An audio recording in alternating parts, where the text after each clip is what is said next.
بہت ہی پیاری 5 احادیث مبارک۔ نبی کریم صلی اللہ علیہ وسلم نے ایک کپڑے میں نماز پڑھی اور آپ نے کپڑے کے دونوں کناروں کو مخالف طرف کے کاندھے پر ڈال لیا۔ صحیح بخاری حدیث 354۔ انہوں نے نبی کریم صلی اللہ علیہ وسلم کو ام سلمہ کے گھر میں ایک کپڑے پہ نماز پڑھتے دیکھا۔ کپڑے کے دونوں کناروں کو آپ نے دونوں کاندھوں پر ڈال رکھا تھا۔ صحیح بخاری حدیث 354۔ میں نے رسول صلی اللہ علیہ وسلم کو حضرت ام سلمہ رضی اللہ تعالیٰ عنہ کے گھر میں ایک کپڑے پہ نماز پڑھتے ہوئے دیکھا۔ آپ اسے لپیٹے ہوئے تھے اور اس کے دونوں کناروں کو دونوں کاندھوں پر ڈالے ہوئے تھے۔ صحیح بخاری حدیث 356۔ میں فتح مکہ کے موقع پر نبی کریم صلی اللہ علیہ وسلم کی خدمت میں حاضر ہوئی۔ میں نے دیکھا کہ آپ غسل کر رہے ہیں اور آپ کی صاحبزادی حضرت فاطمہ رضی اللہ تعالیٰ عنہ پردہ کیے ہوئے ہیں۔ انہوں نے کہا کہ میں نے حضور صلی اللہ علیہ وسلم کو سلام کیا۔ آپ نے پوچھا کہ کون ہے؟ میں نے بتایا کہ میں ام ہانی بنت ابی طالب ہوں۔ آپ نے فرمایا اچھی آئی ہو ام ہانی۔ پھر جب آپ نہانے سے فارغ ہو گئے تو اٹھے اور 8 رکعت نماز پڑھی ایک ہی کپڑے میں لپٹ کر۔ جب آپ نماز پڑھ چکے تو میں نے عرض کی کہ یا رسول اللہ، میری ماں کے بیٹے حضرت علی بن ابی طالب کا دعویٰ ہے کہ وہ ایک شخص کو ضرور قتل کر دے گا،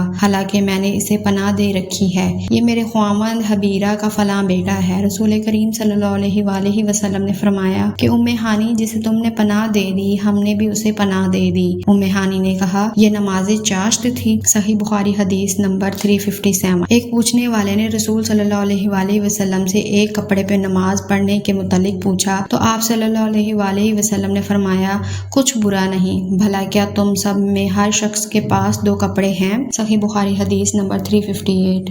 السلام علیکم۔